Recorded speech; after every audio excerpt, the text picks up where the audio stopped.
Halo semuanya, saya Hana Nadia dari Pendidikan Bahasa Inggris 2019, Fakultas Pendidikan Bahasa dan Sastra di Universitas Pendidikan Indonesia.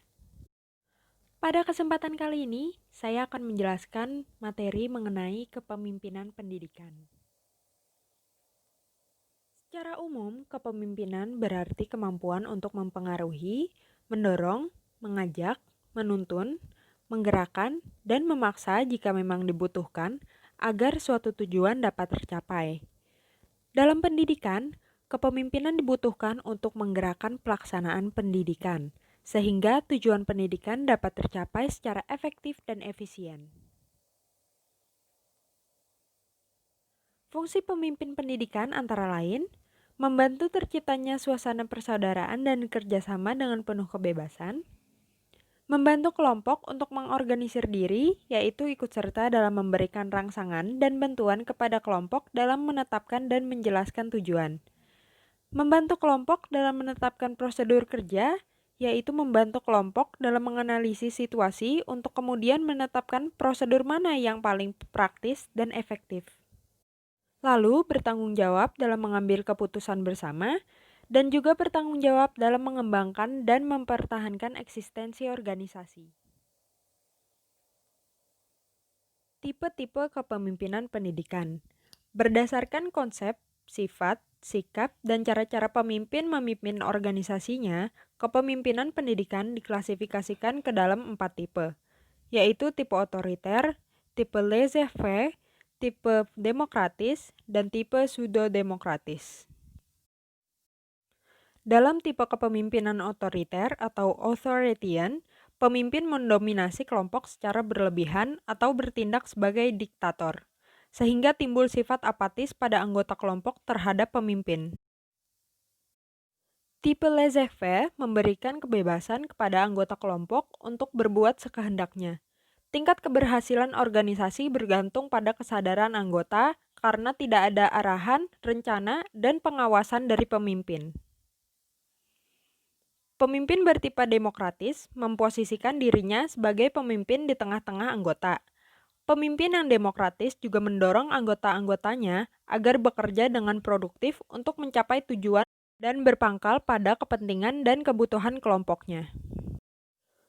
Pemimpin yang bertipe pseudo-demokratis atau disebut juga demokratis semu atau manipulasi diplomatik hanya bertampak demokratis padahal sebenarnya bersikap otokratis. Syarat-syarat pemimpin pendidikan. Untuk menjadi pemimpin, dibutuhkan persyaratan-persyaratan. Pada bagian ini akan disebutkan persyaratan-persyaratan kepribadian, yaitu sebagai berikut.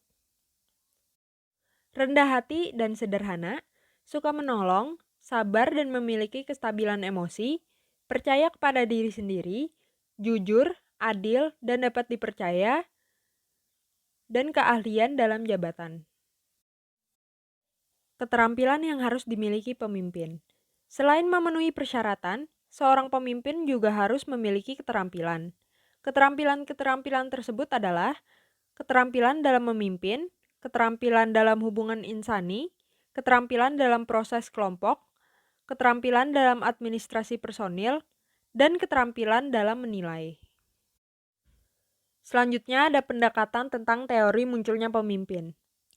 Munculnya pemimpin dikemukakan dalam beberapa teori. Yang pertama ada teori genetis yang berpendapat bahwa seseorang menjadi pemimpin karena ia memang dilahirkan sebagai pemimpin, atau istilahnya leaders are born, not built.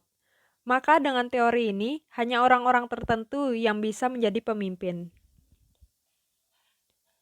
Yang kedua ada teori sosial.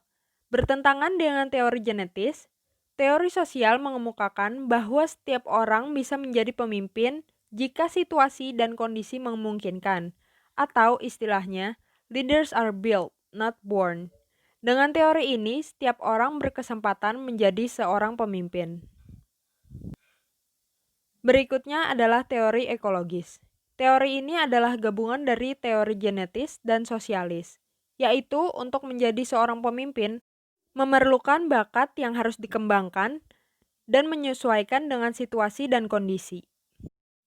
Terakhir adalah teori situasi. Menurut teori ini, setiap orang dapat menjadi pemimpin hanya dalam situasi tertentu, karena seseorang itu memiliki kelebihan-kelebihan yang dibutuhkan hanya dalam situasi tersebut. Selanjutnya, ada pendekatan dalam mempelajari kepemimpinan pendidikan. Yang pertama, ada pendekatan sifat atau traits approach. Pendekatan sifat berpendapat bahwa kondisi fisik dan karakteristik pribadi adalah faktor penting bagi seorang pemimpin.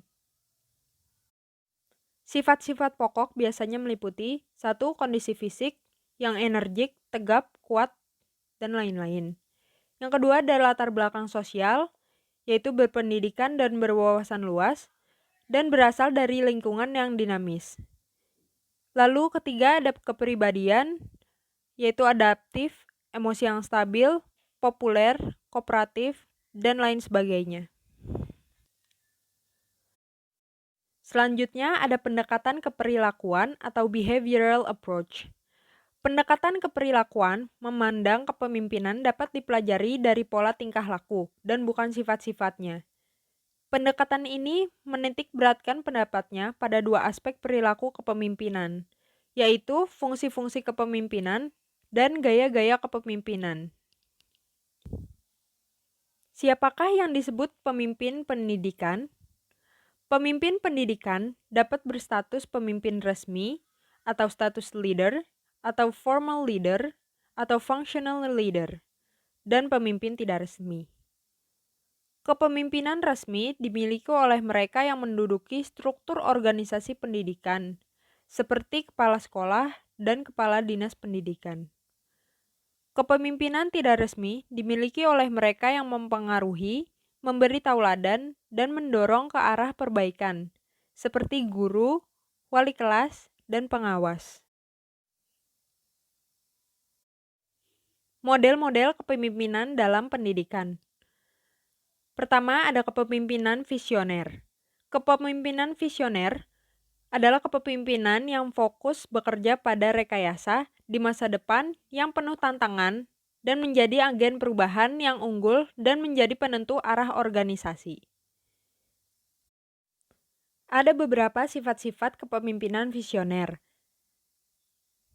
yaitu berorientasi pada pelayanan, memancarkan energi positif, mempercayai orang lain, hidup seimbang, melihat hidup sebagai petualangan, sinergistik, dan selalu berlatih untuk memperbaharui diri agar mampu mencapai prestasi yang tinggi.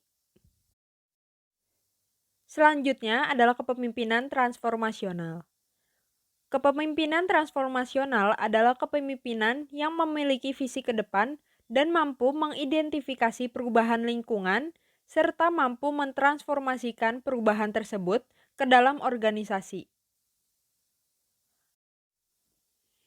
Perbandingan transforming, transformasional, dan transaksional. Transforming adalah kepemimpinan yang memiliki kesadaran sendiri tentang emosional, manajemen diri, kesadaran sosial, dan manajemen hubungan kerja. Transformasional adalah seseorang yang mampu meningkatkan motivasi dan komitmen bawahan terhadap kelompok tanpa menghiraukan akibat negatif. Pemimpin transaksional bekerja dalam situasi yang lebih bersifat birokratis mekanistis, yang cenderung menyukai kondisi status quo. Terima kasih bagi kalian yang telah menonton video ini. Semoga bermanfaat dan sampai jumpa.